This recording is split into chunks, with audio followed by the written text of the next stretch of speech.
कार्तिक मास जिन्होंने संपूर्ण नहीं किया है, जिन्होंने किया है वो तो ठीक है, जिन्होंने नहीं किया वो सुनो आज।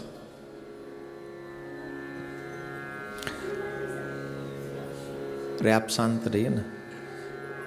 जिन्होंने नहीं किया है वो सुनो, जिन्होंने व्रत नहीं किया है, मतलब जिन्होंने पूरा कार्तिक नहीं स्नान किया वो सुने। अगर कार्तिक मास के लास्ट के 5 दिन, ये ध्यान रखें, इसको लिख लें आप, कार्तिक मास के लास्ट के 5 दिन अगर आप उन नियमों का पालन करें जो कार्तिक मास में पालन करने योग्य हैं, तो जो फल पूरा कार्तिक मास के स्नान का है वही फल कार्तिक मास के 5 दिन, जो आखिरी के 5 दिन है, उसका फल आपको मिल जाता है। ये हम नहीं बता रहे हैं, ये पुण्य जो है पितामह भीष्म ने धर्मराज जी को बताया। और पूरे महीने जिनसे न हो पाया हो उन्हें कम से कम 5 दिन ऐसा करना ही चाहिए। ये कार्तिक मास अपने आप में बड़ा पवित्र पुनीत है, और मैं तो कहूँगा आप भी कीजिए और अपने बच्चों से भी करवाइए, क्योंकि आप हैं तो अभी बच्चे कर लेंगे, कल को शायद आपके बच्चे न करें, समझ ही नहीं पाएंगे, इतने मॉडर्न हो जाएंगे, इतने वो हो जाएंगे, शायद न कर पाए। आप कीजिए, मैं बताता हूं नियम क्या। वैसे तो 5 के 5 दिन व्रत करना चाहिए, ब्रह्मचर्य का पालन करना चाहिए, क्रोध का त्याग करना चाहिए। मैं ये शॉर्टकट में बता रहा हूं जिससे वीडियो छोटी बने और आपको सब तक पहुंच जाए। 5 जो दिन है वो कब से प्रारंभ होंगे?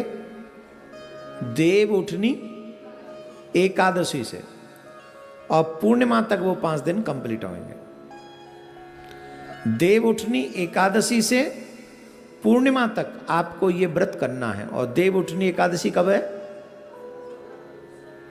जी? आपको उस दिन से ये व्रत करना प्रारंभ कर देना, देव उठनी एकादशी से, और पूर्णिमा तक ये व्रत आपको, पूर्णिमा तक ये कार्य आपको करना है। नियम क्या है? सुबह 4 से लेके 5 बजे तक स्नान कर लेना है। सुबह 5 में थोड़े कलयुग के लोग हैं इसलिए ले जा रहा हूं, नहीं तो 4 बजे तक स्नान हो जाना चाहिए, और 4 से 5 तक स्नान आप कर लीजिए। हो सके तो 5 के 5 दिन व्रत रखें, अन्न नमक ग्रहण न करें। अगर लगे कि हमारे जीवन में कोई ऐसी समस्या है, रोग है, या हम इतना नहीं रह सकते, तो एक समय भोजन रह के भी कर सकते हैं। वो भी ना हो, दोनों समय भोजन कर लें, लेकिन शाकाहार करें।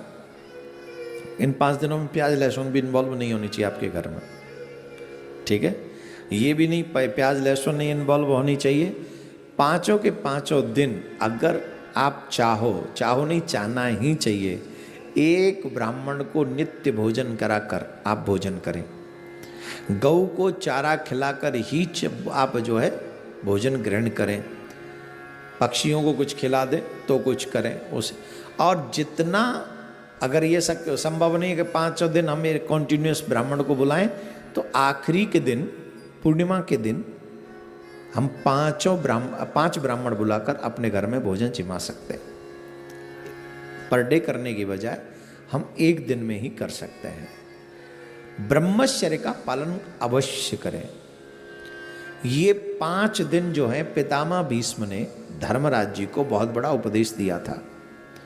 ये उपदेश 5 दिन तक चला था।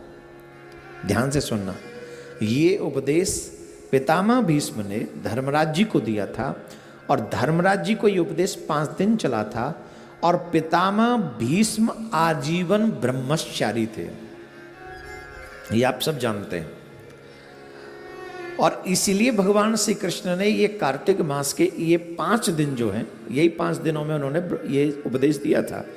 तो ये 5 दिन पितामह भीष्म को श्री कृष्ण ने अर्पण कर दिए, और कहा कि आज से कार्तिक मास के आखिरी के 5 दिन जो भी व्रत करेगा, जो भी इन नियमों का पालन करेगा, जो फल पूरे कार्तिक के स्नान का मिलता है, वो फल उनको इन 5 दिनों में मिल जाएगा।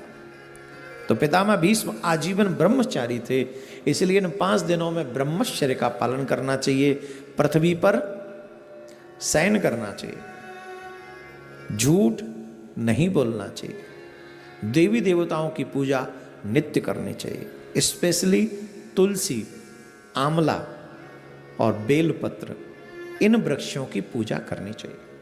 तुलसी हमारे सनातन में बहुत पूजनीय हैं, इसलिए तुलसी के बिरवे के पास जो ये व्रत करें उन्हें सुबह शाम दीपक जलाना चाहिए, घी का दीपक, शुद्ध देसी गाय के घी का दीपक, भैंस का नहीं। आपके यहां बाजार का घी आता है और ये प्रॉब्लम है, हमारे कहने से 10 घी जलेंगे, 10 दीपक जलेंगे इन 5 दिन में, सुबह शाम एक एक, राइट। तो आप 10 दीपकों में कितना घी लगा दोगे? 200 ग्राम, 300 ग्राम, इससे ज़्यादा तो नहीं। 300 ग्राम नहीं, 200 ग्राम ही घी ले आओ, लेकिन वो शुद्ध लाओ और तुलसी मैया के आगे सुबह शाम वो दीपक जलाओ। बाद में एक दीपक मंदिर में भी जाके जला सकते हैं आप। भगवान विष्णु का कोई मंदिर हो, कृष्ण जी का कोई मंदिर हो, राम जी का कोई मंदिर हो, जब संध्या का समय सूर्यास्त हो रहा हो उस समय जाकर आप वो दीप दान कर सकते हैं। जो जमुना के तट पर रहते हैं वो जमुना जी को पूर्णिमा के दिन अवश्य दीपदान करें। जो गंगा जी के तट पर रहते हैं वो अवश्य पूर्णिमा के दिन गंगा जी को दीपदान करें। और जिन जिन के पास में आध्यात्मिक नदियां जो हैं उनको पूर्णिमा के या तो 5 के 5 दिन, अगर संभव हो 5 दिन तो आप 5 दिन जाकर दीपदान करें, अगर नहीं हो तो आखिरी वाले दिन पूर्णिमा के दिन ही 5, 10, 11, 21 जितने आप दीपक वहां जला सके दीपदान करें, दीपमाला करें। इतने में ही आपका स्वर्ग निश्चित हो जाएगा, मैं लिख के दे सकता हूं।